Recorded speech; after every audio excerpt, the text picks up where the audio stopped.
ओ रोज अची थो मूंडे इहा तुंहिंजी मेहरबानी है।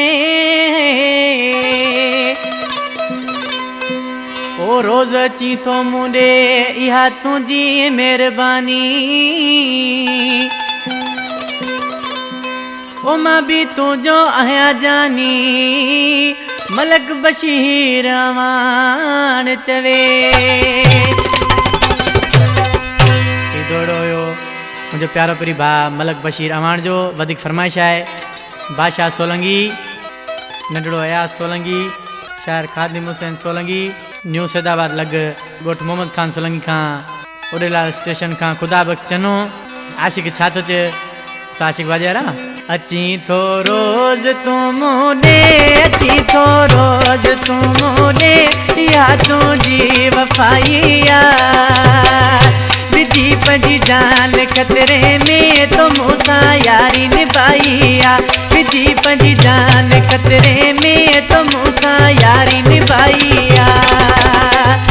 अची थो रोज तूं मूंडे, अची थो रोज तूं मूंडे या तुंहिंजी वफ़ाईया। विझी पंहिंजी जान खतरे में तो मूंसां यारी निभाईया। विझी पंहिंजी जान खतरे में तो मूंसां यारी निभाईया।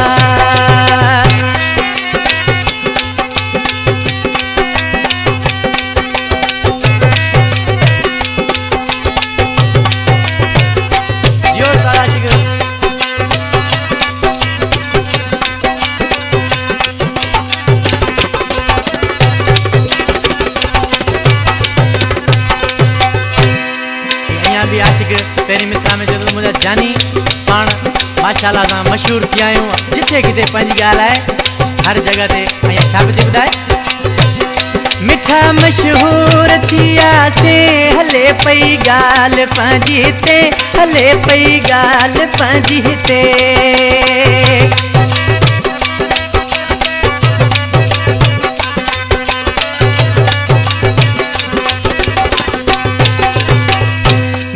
मशहूर थियासीं हले पई ॻाल्हि जिथे किथे, हले पई ॻाल्हि पंहिंजी हिते।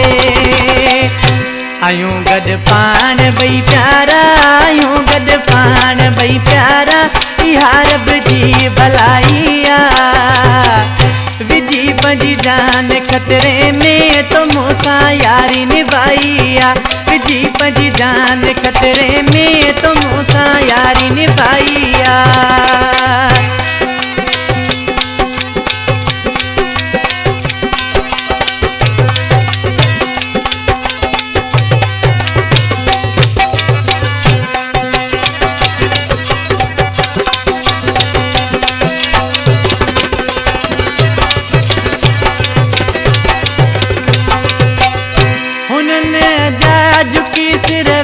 कंदा जेके मज़ाक होया, कंदा जेके मज़ाक होया।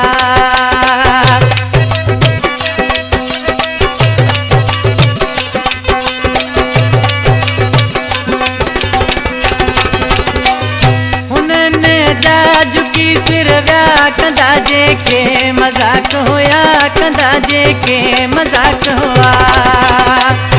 बराबर दिल अथई मूंसां, बराबर दिल अथई मूंसां मोहब्बत तो मलाईया।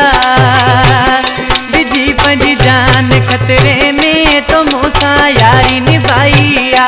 विझी पंहिंजी जान खतरे में तो मूंसां यारी निभाईया।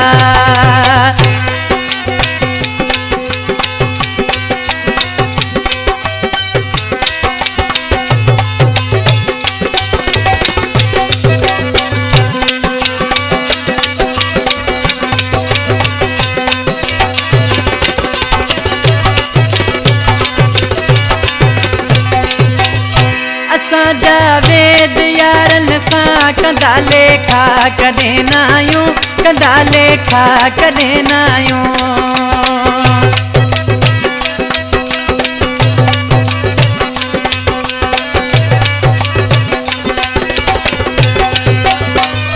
असां जावेद यारन सां कंदा लेखा कॾहिं न आहियूं, कंदा लेखा कॾहिं न आहियूं। सोलंगी सचो तो सां, हे सोलंगी सचो तो सां, कई तो भी सचाई आ, विझी पंहिंजी जान खतरे में तो मूंसां यारी निभाई आ, विझी पंहिंजी जान खतरे में तो मूंसां यारी निभाई आ। अची तो रोज तू मूं ॾे, अची तो रोज तू मूं ॾे, या तुझी वफाई आ, विझी पंहिंजी जान खतरे में तो मूंसां यारी निभाई आ, विझी पंहिंजी जान खतरे में तो मूंसां यारी निभाई आ।